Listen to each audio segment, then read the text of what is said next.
উফ, কি গরম রে বাবা।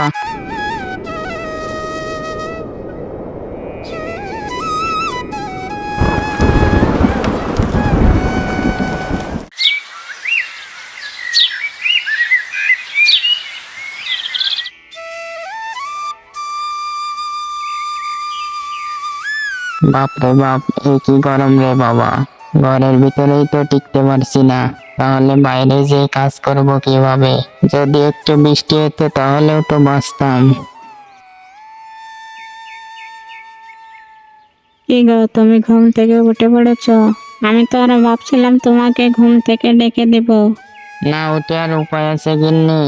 যে গরম পড়েছে এই গরমে কি আর ঘুম আসে?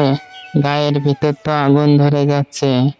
ঘরের ভিতর থেকে তুমি বাইরে বেরিয়ে দেখো, বাইরে একটু বাতাস আছে। বাইরে বাতাসে গেলে একটু ভালো লাগবে।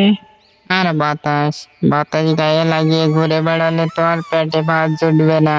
তুমি এক কাজ করো, আমাকে এক মুঠো ভাত এনে দাও, খেয়ে মাঠে যাই।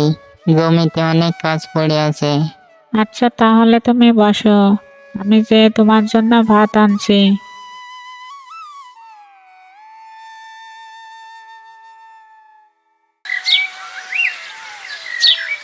এরপর রমেশ খেয়ে মাঠের দিকে রওনা দিলেন।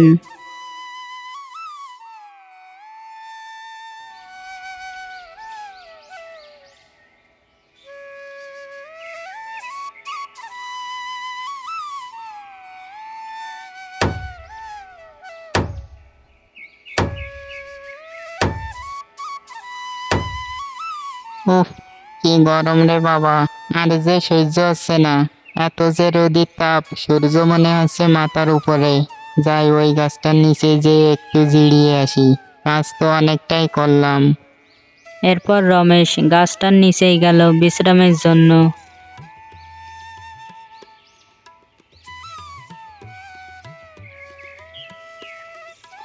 রমেশ দাদা, জমিতে কাজ করছিলেন বুঝি? আরে ভাই, জমিতে কাজ না করলে খাবো কি? রমেশ দাদা, তুমি যেভাবে পরিশ্রম করো, তোমার মতো এই গ্রামে আর কেউই এত পরিশ্রম করে না। আরে ভাই, পরিশ্রম না করলে তো আর পেটে ভাত জুটবে না। এত খেটেও তো 3 বেলা 3 মুঠো ভাত শান্তিতে খেতে পারি না। হ্যাঁ দাদা, মানুষ এক মুঠো ভাতের জন্য কত কষ্ট করে। আচ্ছা দাদা, তাহলে তুমি এখানে বিশ্রাম নাও, আমি বাড়ির দিকে যাই। আমার বাড়িতে একটু কাজ আছে। ঠিক আছে, তাহলে তুমি যাও।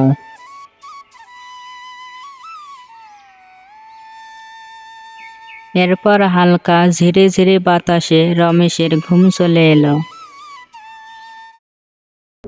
কিছুক্ষণ পর চারিপাশে ঘন কালো মেঘ জমে উঠল। এ কি, চারিদিকে তো ঘন কালো মেঘ জমে উঠলো।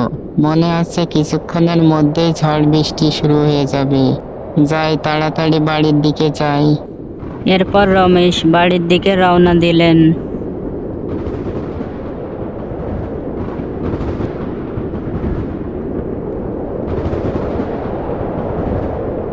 কিছুক্ষণ যেতেই রমেশ ঝড় বৃষ্টি শুরু হয়ে গেল।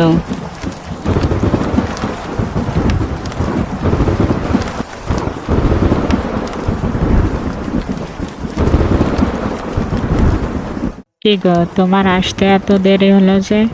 আর বলো না, কাজ করতে করতে একটু ক্লান্ত হয়ে গিয়েছিলাম, তাই গাছের নিচে বসে একটু বিশ্রাম নিচ্ছিলাম। কখন যে চোখটা লেগে গিয়েছিল বুঝতেই পারিনি। কিছুক্ষণ পর ঘুম ভাঙলে দেখি চারিপাশে ঘন কালো মেঘ জমে উঠেছে। তাই তো বাড়ি ফিরতে ফিরতে বৃষ্টি নামলো। তবে গিন্নি, দেখেছো আজ সকালেই তো কি গরম পড়েছিল। কাজে যে গরমেতে মনে হচ্ছিল আজ বুঝি আর বাঁচবো না। এখন দেখো, উপরওয়ালার রহমতে বৃষ্টি হওয়ার কারণে অনেকটাই শান্তি পাচ্ছি। হ্যাঁ, তুমি ঠিকই বলেছ। আজ কয়দিন যে গরম পড়েছিল, তাতে বেঁচে থাকাটাই কঠিন হয়ে গিয়েছিল। আর এখন বৃষ্টি হওয়ার কারণে বেশ শান্তি পাচ্ছি। হ্যাঁ গিন্নি, বৃষ্টি না হলে ফসলগুলো নষ্ট হয়ে যেত। পানির অভাবে অনেক কিছুই নষ্ট হয়ে যাচ্ছিল। সবই উপরওয়ালার দয়া। বৃষ্টির কারণে গ্রামের সবাই গরম থেকে বাঁচলো এবং তারই সাথে তাদের ফসলগুলোও বাঁচিয়ে রাখতে পারলো। বন্ধুরা ভিডিওটি ভালো লাগলে একটি লাইক ও চ্যানেলটি সাবস্ক্রাইব করবে।